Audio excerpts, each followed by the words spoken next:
Hello and welcome back to KDP A to Z. Now, a term that you might have come across quite a bit when you were looking around the KDP website is bleed, and it is a confusing one.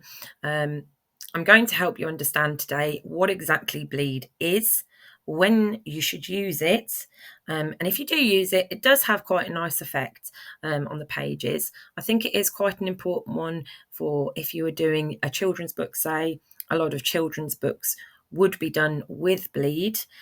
And bleed isn't so important if you are mainly text in your book. So there's a bit of a difference between bleed and no bleed. But regardless of whether you have images in your book or not, do watch this video to the end, because I'm going to be giving you some important information about how to set up your pages. And it is quite important because it helps you understand how Amazon cuts your books. And if you don't do it right, your book will look distorted. So I do want you to just have a little look at the end of the video, because I'm going to be explaining the differences in the page sizes regarding whether you use bleed or not. Here we have a visual example of the difference between bleed and no bleed. So on this page here, the image extends to the edge of the page. On this page, we have margins. To get a better idea of what bleed is, I want you to go to your main KDP page and click on Help. In this topical keyword section, I want you to type in bleed. Now, this will obviously take you to lots of different sections, it always does, but this is actually the one that you want: set trim size, bleed and margins. Now, this has all the information that you could possibly need about what bleed is, but I want to quickly demonstrate to you what it is and take you through it. So here we have some examples of this is pre-trim. So what happens is Amazon will take your book, they'll print it all out, and then they will trim it. And they will trim it roughly here. No, here. This is your trim line here.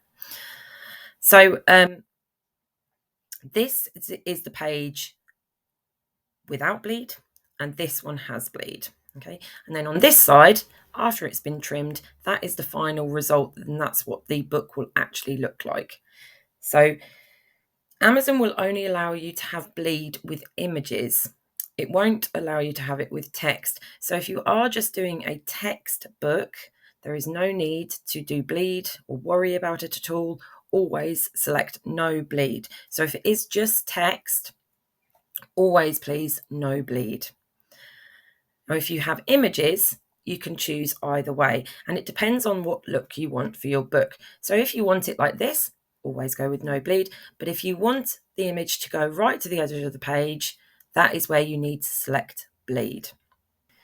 Now, there is a difference in how you set up your page, and there's a difference in page size if you want bleed or non-bleed. So on this section here, we have some examples about what size you should set your book without bleed and with bleed.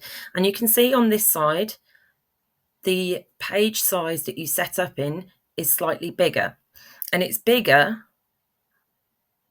1/8 of an inch on the width and 1/4 of an inch on the height. Okay, so they want you, when you're setting up your page with bleed, you go with the normal page size, and you have to add 1/4 of an inch to the height and 1/8 of an inch to the width. Okay, but it doesn't take into account this middle bit. So that's why the width is slightly smaller that you need to add than the height. Okay, but that is basically what this is saying. So if you are setting up your book and you want bleed, you do have to increase your page size slightly. Here it gives you a nice little demonstration of what happens with the trim. So it's showing you need your image to go right to the edge of the page, and they will cut some of that image off. Now, that is important to note, that some of your image will be removed. Now, that's useful to know, say, if you have a face in this section here that I've got my arrow pointing to, because half of the face would be cut off.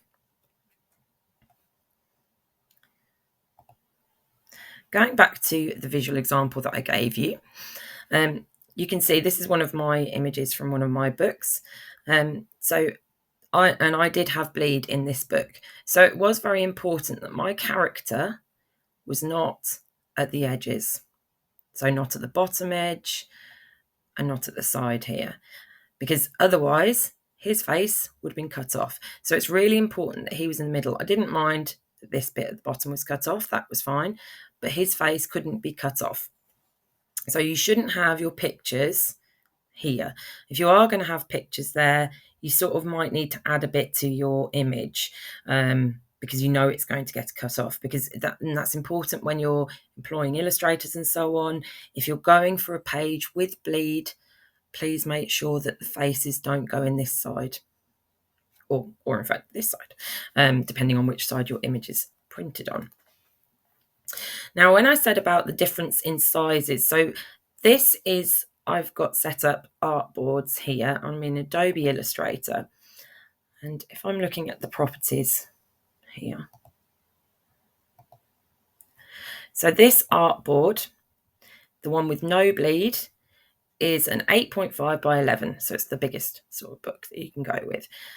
So this artboard's no bleed, and it's the actual size that the book is going to be. Now this one, I've had to set up a slightly bigger. So I've added on that 1/4 inch to the height. So 0.25 inches has been added to the height. And the width, I've added on 0.125. That is the right size that you need. So remember that you must add that extra bit of space to your book. Otherwise, you will get a rejection. Don't need to worry if it's just a text book, or say you want to do a different picture without bleed. But I think the bleed looks nice. Now, going back to Amazon's help section, I want to give you some important information here about margins. Now, even if you do not have any images in your page, it is important to note the margins. So on the inside, and depending on your page count, and it's all detailed in this page that I showed you earlier, it tells you if your page count is between 24 and 50 pages, you should have an inside margin. So that's the margin where the book is bound of this much. So 0.375 inches. Obviously, that's going to be bigger than the outside margin, because you have to take into account the fact that the book is going to be bound and sealed in some of this. So that takes up approximately 0.125 inches. Or 1.5 inches. Okay, so to make your book look right, depending on your page count, that is what the margins should look like. Okay, so if you're not quite sure about what to do, and you haven't seen my previous video about formatting your manuscript, this is the video that you'd want to look at, and I'll include a link in the description to this video. But that video there will show you where all the templates are, where you can basically just copy and paste your own Word document and pop it into the template and upload it.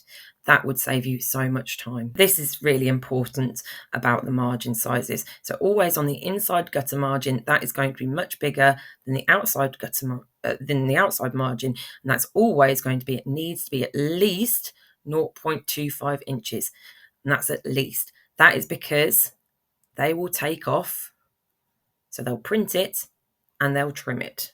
Okay, so when they trim it, they're going to be removing some of your paper. And if you've got the text all the way up to the edge of the page, it's going to get cut off, and they reject it. They won't let you print a bad quality book. So it'll always show up. So if you have the bleed, you must add that extra amount to your page, like I've said.